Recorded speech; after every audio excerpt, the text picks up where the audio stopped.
Ça pour moi, c'est le MCU. Un gros paquebot qui ne subit pas les tempêtes, qui a son cap décidé pour les 10 prochaines années et qui n'en changera pas. Le voyage à bord du MCU est confortable. Sans surprise, on a ce pourquoi on paye, et même si quelques chambres ont des thématiques différentes, on est toujours dans le même esprit. Ça par contre, c'est le DC Cinematic Universe, naviguant à grande peine contre les tempêtes. Avec un cap changeant en fonction du vent, une fois à bord, c'est l'inconnu. On peut direct attraper le mal de mer ou passer une traversée paisible à bord de ce rafio.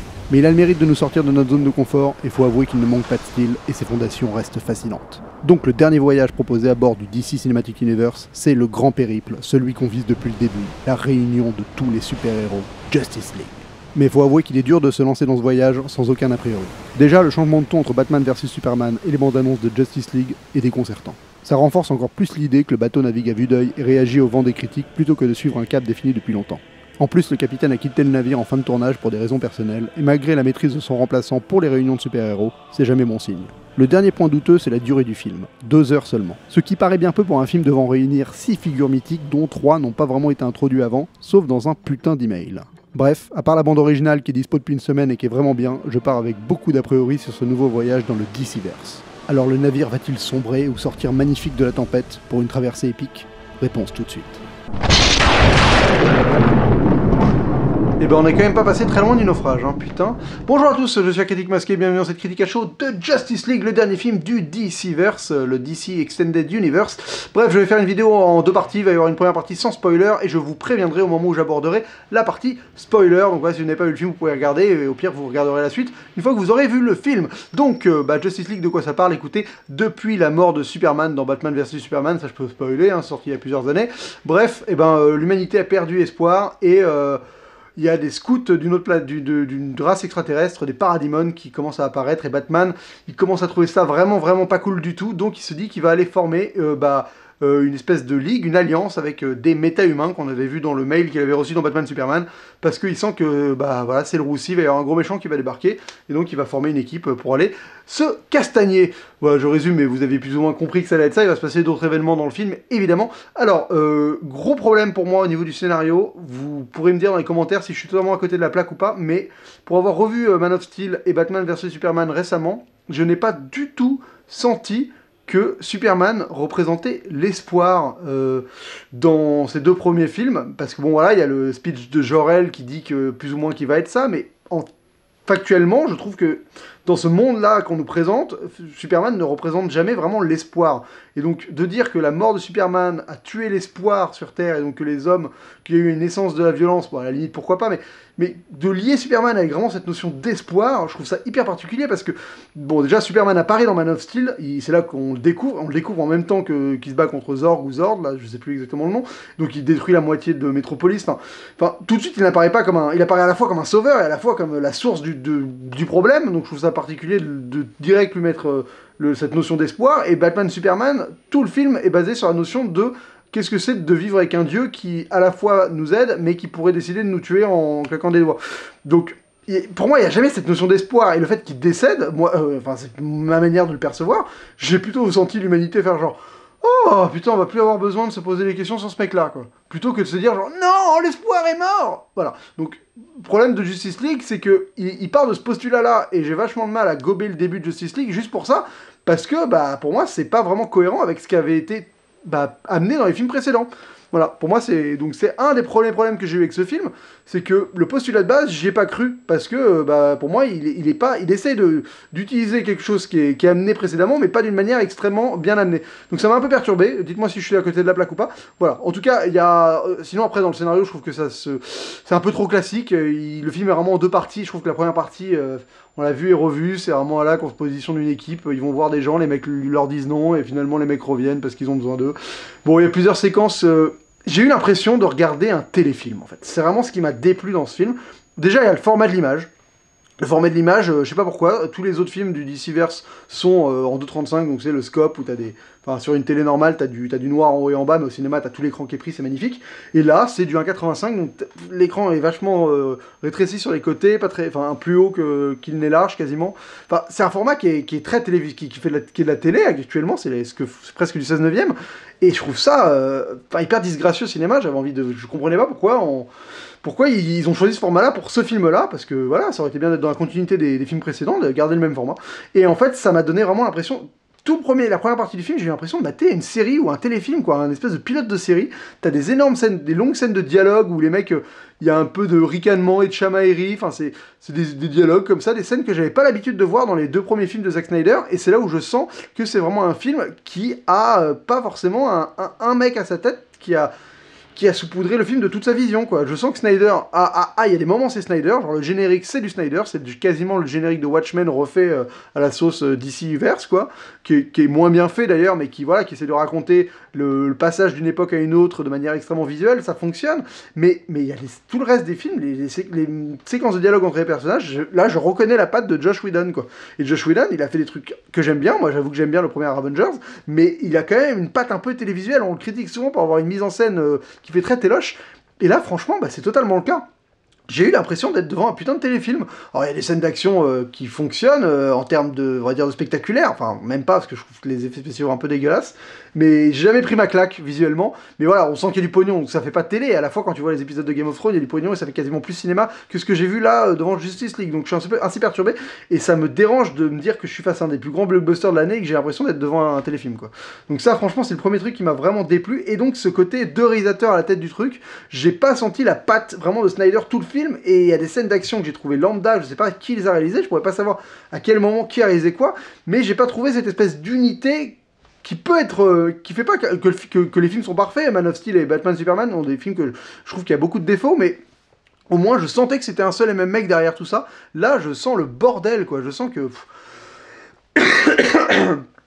je sens qu'il n'y a pas d'unité de réalisation derrière, et que les scènes d'action se répondent pas forcément dans le visuel, tout ça. Il n'y en a aucune qui est mémorable pour moi. Il n'y a pas une scène d'action que je trouve genre waouh putain ça valait le coup d'aller voir ce film pour cette scène-là. Franchement elles sont majoritairement lambda. Alors ouais c'est des super-héros qui se battent, voilà, bah, après ils sont pas aidés par ce méchant qui est pourri, quoi. Quel méchant de merde. Alors aussi bien dans la thématique qui est juste le méchant mais nul à chier, juste je suis un méchant, je veux conquérir le monde, faire du monde un enfer, enfin voilà, tout pourrave, quoi, vraiment le niveau zéro du méchant de cinéma. Après, il y a des motivations derrière pour une potentielle suite, mais bon, ça reste de la merde. Et le design, bordel, le design. Oh, putain, mais arrêtez de nous faire des mecs en CGI moche. C'est-à-dire que le film est déjà daté. Le film paraît déjà super. C'est quoi le terme putain, mais le film, il paraît déjà désuet, quoi. Enfin, ça a déjà pris un coup de vieux, ce méchant, tellement il est moche. C'est vraiment, mais dégueulasse, quoi. Il fait pas peur une seule seconde, il a zéro charisme, le design fonctionne pas, enfin... C'est la plus grosse faiblesse du film, c'est ce putain de méchant. Après, voilà, il y a clairement plus d'humour que dans les premiers films du DCverse, là. Il y a le personnage de Flash, qui est présent, qui apporte de l'humour. Moi, j'avoue que j'ai pas été hyper sensible. Il m'a pas agacé, mais j'ai pas rigolé. Mais après, les gens dans la salle ont l'air d'apprécier ce personnage, donc je vais pas cracher dessus. Il m'a pas parlé à moi, personnellement. J'avoue que c'était pas forcément ce que je recherchais. Je trouve un peu... Il est quand même pas loin de m'avoir agacé.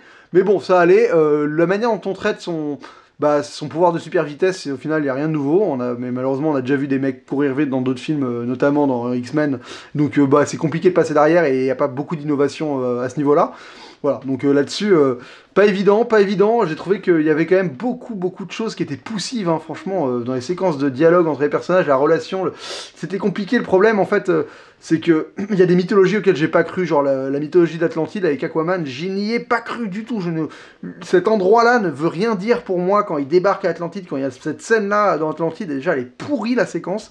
Enfin, tu comprends pas les séquences de baston, la visuelle, t'as l'impression que c'est une mauvaise cinématique de jeu vidéo, et ça revient souvent dans ce film, ce visuel de jeu vidéo bas de gamme, quoi, de cinématique PS4, et donc cette séquence où ils se battent à Atlantide, elle est nulle, tu comprends pas du tout, là, enfin, t'y crois pas, cette cité d'Atlantide, tu sais même pas, tu as l'impression qu'il y a 12 mecs qui vivent, ça n'a aucune ampleur, c'est zéro mythologiquement parlant, tu t'accroches à rien du tout, ça donne pas du tout envie de s'intéresser à plus, donc là tu te dis le film Aquaman, mais j'ai pas du tout envie d'y aller après avoir vu Aquaman dans ce film-là, et la séquence de dialogue qui s'ensuit avec la reine d'Atlantide, là, où il te raconte l'arbre géologique d'Aquaman dans un moment qui est pas du tout opportun, où ils se mettent dans une bulle d'air pour pouvoir parler, alors qu'ils sont un peuple sous-marin.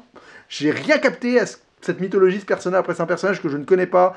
J'ai regardé 2-3 animés de Justice League, il était pas dedans, j'ai jamais lu les comics Aquaman. Je maîtrise pas ce personnage, mais ce film m'a pas du tout aidé à me dire, ouais, il doit être intéressant. Après, je sais qu'on se fout souvent de la gueule d'Aquaman pour être un personnage un peu faiblard. Enfin, c'est genre un mème sur Internet, quoi. Mais franchement, là, dans ce film, tu l'enlèves du film, t'as le même film, quoi. Enfin, aucun intérêt. Alors, ouais, voilà, il y a Wonder Woman qui est celle qui s'en tire sûrement le mieux, je trouve, à mon goût, qui est dans la continuité de son personnage dans les 2 premiers films, qui a une vraie, quelque chose qui évolue, il y a un rapport avec ce qui se passe dans Wonder Woman, ça a un sens, voilà. Enfin, on lui reproche des choses qui étaient reprochables et c'est intéressant d'aborder ces sujets-là. Donc Wonder Woman, elle m'a plu, plutôt bien traitée. D'ailleurs, bon, elle a quand même l'air d'être vraiment très très forte physiquement, donc de ne pas mourir si on lui tire une balle dessus. Pour revenir sur ma vidéo que j'ai faite sur qui est le plus héroïque entre Batman et entre Superman et Wonder Woman. Et après, il y a Batman dans ce film, que moi, c'est pas le Batman que j'aime, mais bon, il n'est pas déplaisant pour autant. Mais moi, j'aime bien le Batman, voilà, détective, urbain. Là, fatalement, quand tu fous Batman avec d'autres super-héros au milieu d'une plaine de la rue, au milieu de la Russie, qui se bat contre des créatures qui volent, ça me fait moins kiffer que quand il enquête sur la mafia du pingouin ou ce genre de conneries. Mais bon, il est pas non plus... Enfin voilà, il est pas mauvais, c'est pas un mauvais Batman pour autant, le design fonctionne, au final j'avais un peu des doutes, mais ça fonctionne. Peut-être, j'aime pas trop son Batcrawler, là, son Nightcrawler, l'espèce d'araignée bizarre qu'il utilise à un moment, l'espèce de grosse machine. Je trouve ça bizarre comme gadget, ça a pas l'air du tout pratique, mais bon, il l'utilise, pourquoi pas. Il y a aussi ce problème à la fin quand même avec cette... Encore une fois, quoi, pourquoi, je sais que le fossoyeur de film l'a déjà dit, mais il a raison. Pourquoi les films d'ici finissent en espèce de CGI fuckfest, là, dans un endroit où ils font des CGI land dégueulasses avec des explosions dans tous les sens, enfin un endroit qui ne... Mais c'est horrible de finir un combat là-dedans, quoi, dans l'endroit qu'ils choisissent à la fin, ça n'a aucun intérêt, c'est nul à yesh. En plus, ils te font yesh avec une famille russe, enfin, je dis russe, ça se trouve, ils le sont pas, mais je pense qu'ils le sont, bah, avec une famille où tu les suis pendant tout le film, et tu reviens à eux, mais t'en as rien à battre, et ça n'a aucun sens, ça n'a ni queue ni tête, et cet endroit de fin, là, c'est vraiment, mais d'une faiblesse absolue, je trouve ça nul à yesh, quoi, franchement, cette fin-là... J'aime pas du tout, mais c'était un peu le même problème que j'avais dans Wonder Woman et alors dans Batman Superman, cette espèce de prendre une espèce d'endroit que tu peux tout péter, on s'en branle, et donc tout pète, et aucune conséquence, et à la fois quand trop de choses pètent, ça m'énerve aussi, donc de toute façon c'est paradoxal, mais là franchement cet endroit et cette fin est nul, et en plus ils nous refont le coup du fameux beam, le laser qui part dans le ciel et qu'il faut réussir à stopper à temps avant que ça prenne trop de place ou que ça détruise le monde, comme dans Suicide Squad, comme dans Ghostbusters, enfin plein de films qui sont sortis récemment. Donc ça retombe dans ce travers-là qui est un peu énervant. Donc c'est quand même vraiment dommage parce qu'il y a quand même des bonnes choses. Non, il n'y a pas beaucoup de bonnes choses maintenant que j'y pense. Enfin, vous verrez, il y a 2-3 trucs intéressants, il y a des choses intéressantes, mais en termes d'action et de ce que le film est, c'est quand même pas terrible du tout maintenant que j'y pense. Hein. Il y a une scène post-générique, donc restez vraiment jusqu'au bout du générique, tout au bout, parce que sinon vous verrez pas la fameuse scène post-générique, je comprends rien, si d'ici mettent des scènes post-génériques, ils en mettent pas sur Wonder Woman, ils en mettent sur Batman, Superman, enfin je sais pas à quel moment ils en mettent, à quel moment ils en mettent pas, c'est un peu énervant, bon, en tout cas je suis resté, et bah j'ai eu raison parce qu'il y en a une. Écoutez, je vais lui donner la note à Justice League, que bon bah je m'attendais je sais pas, je m'attendais à... J'aurais préféré que ce soit plus un film de Zack Snyder, entièrement, et je suis vraiment déçu parce que je sens du Joss Whedon un peu trop, surtout dans l'humour, dans les séquences de dialogue, où tu sens que c'est des séquences de série télé. Franchement, en fait, à un moment, j'ai l'impression d'être dans un mélange entre la série Gotham et la série Flash, quoi. Enfin, cette espèce de mélange entre un truc darkos mais cheap, un peu, mais qui essaye de faire quand même un truc un peu sombre et sérieux, et le truc de super-héros un peu joyeux, lumineux, en mode teen movie, quoi. Et cette espèce de mélange des deux crée cette espèce de Justice League un peu cheapos. Je vais pas parler du personnage de Cyborg, bah, qui est mal amené, enfin qui est amené, mais qui est là, le design est intéressant, il a du potentiel, mais la manière dont il est amené, et on parle pas de sa backstory, enfin, moi j'avais vu j'aurais voulu en savoir plus, après c'est peut-être pour préparer un film sur lui, mais voilà, le problème de ce film c'est qu'il est aussi, je vais donner ma note juste après, mais le problème de ce film c'est qu'il est aussi, tu comprends pas trop quelle est sa place, quoi, parce que moi je pensais qu'il venait vraiment conclure quelque chose avec la trilogie Man of Steel, Batman, Superman et donc Justice League.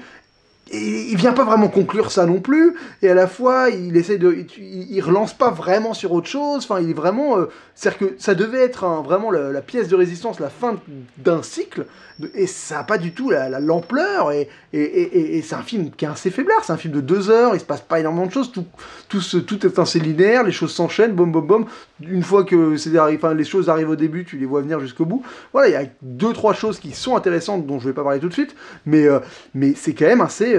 assez lambda, quoi, et c'est vraiment dommage pour être... Alors que ça aurait pu être le gros film du DCverse comme Avengers avait réussi à l'être pour le MCU. Je fais partie des gens qui aiment beaucoup le premier Avengers. Voilà, parce que je trouve qu'il avait très bien synthétisé la rencontre des super-héros, clos cette première phase Marvel, lancer quelque chose. Après, j'aime pas du tout la phase 2 Marvel, mais je pense que c'est plus la phase 2 qui est à blâmer que Avengers, qui avait fait le boulot de réussir à conclure la phase 1 et de lancer vers autre chose qui a mal été traité pour la suite. Bref, donc je vais lui donner la note de 2 masques sur 5. Franchement, je suis indulgent parce que j'aurais pu mettre moins. J'aurais pu mettre 1,5 parce qu'il y a beaucoup de trucs, mais voilà. Bon, bah voilà, si vous aimez DCverse, que vous êtes un fan de tous ces films-là. Il y a des moments, franchement, pendant la première partie du film, je me suis même dit, ce film est moins bien que Suicide Squad, quoi. Genre, au moins, Suicide Squad, il y a un truc où c'était limite mauvais, mais fun, quoi. Là, il y a un moment où c'était... genre... J'étais vraiment... En fait, j'avais l'impression de mater une putain de série télé. Et il y avait zéro dimension dans ce que je regardais, dans la mise en scène. L'action était pas bien filmée, rien. Il y avait rien qui me faisait... J'avais l'impression de voir un pilote. Et ça me rend... Je préfère voir un mauvais film qu'un pilote de série télé au cinéma. Voilà, donc c'est vraiment un sentiment que ça m'a fait. La deuxième partie m'a un peu rassuré. Donc bon, allez, on va dire que je suis indulgent pour ça. Voilà, donc écoutez, je vais passer à la partie spoiler dans 3, 2, 1, partie spoiler. Donc si vous avez vu le film, bah, vous savez qu'il y a Superman qui revient, et c'était la bonne surprise pour moi. Je trouvais que c'était le truc où j'étais pas sûr, on s'en doutait tous, mais voilà, la manière dont c'est amené, ça fonctionne, ça fait flipper le moment où il revient, le moment où il est vénère, ça fout les pétoches, franchement, et c'est ça qui m'a plu, c'est que je me dis, voilà, je commence à voir la cohérence avec le rêve qu'il y a dans Batman Superman qui revient, il y a que Lois Lane qui arrive à lui faire redevenir qui il est, de manière vraiment harmonieuse, et je vois la timeline de Injustice qui se profile à l'horizon, et là ça me tente. Là voilà, là, je me dis c'est le seul truc qui va être intéressant, c'est la timeline d'Injustice. Le méchant, c'est clairement un méchant de seconde zone, vu qu'il est là pour Darkseid et que Darkseid n'est pas dans le film. Donc c'est vraiment... voilà, en fait ça fait vraiment encore une fois épisode de transition, quoi. Ce qui est agaçant, parce que ça reclôt l'histoire de Batman-Superman avec le retour de Superman sur Terre. Et donc ça crée la Justice League, mais c'est vraiment... c'est ça qui m'a déplu. J'ai bien aimé le retour de Superman, mais j'ai pas aimé la manière de me dire que tout ça pour juste ça, quoi, en fait. Il y a beaucoup moins de thèmes qui sont abordés que Batman Superman, qui est un film assez dense, qui parle de beaucoup de choses, mais qui arrive vraiment à raconter les choses de manière visuelle, de manière thématique, de manière symbolique. Là, j'ai pas du tout l'impression que c'est là-dessus que ce film... C'est vraiment un film primaire, en mode de l'action, des blagounettes entre les dialogues. C'est vraiment plus proche d'Avengers que de Batman Superman. Ce qui est assez dommage, parce que avec du recul, je préfère un film... Non, j'aime beaucoup Avengers, je trouve que c'est très bien fait dans ce qu'il propose. Mais ce que j'aimais bien dans le DCverse, c'est que, au moins, ça avait le mérite d'être différent, de proposer des choses qui pouvaient être lourdingues, qui pouvaient être maladroites, mais qui étaient des vraies propositions... et qui surtout sont appréciables à regarder. Moi, Batman Superman, je l'ai déjà revu 3 fois depuis que je l'ai vu au cinéma, et c'est un des rares films que j'ai pris plaisir à regarder plusieurs fois, parce que j'ai l'impression de redécouvrir des choses à chaque fois, surtout avec les versions extended et tout ça. Et ce film-là, j'imagine qu'il va y avoir une version longue, et je vois pas trop ce qu'ils vont pouvoir ajouter, mais ce film-là m'a pas du tout donné l'impression d'avoir la matière à revisionnage. J'ai l'impression d'avoir vu un film de super-héros, bête et méchant, avec des super-héros qui s'associent pour détruire le mal, quoi. Et malgré le retour de Superman qui est intéressant et qui laisse promouvoir quelque chose d'intéressant dans la suite. Voilà, donc écoutez, c'était tout pour ma partie spoiler. N'hésitez pas à partager cette vidéo, n'hésitez pas à mettre un pouce vers le haut si vous avez aimé, n'hésitez pas à me dire ce que vous en avez pensé dans les commentaires. On se retrouve très vite pour une prochaine vidéo. N'hésitez pas à regarder les autres vidéos de ma chaîne, et d'ici la prochaine, bonne toile!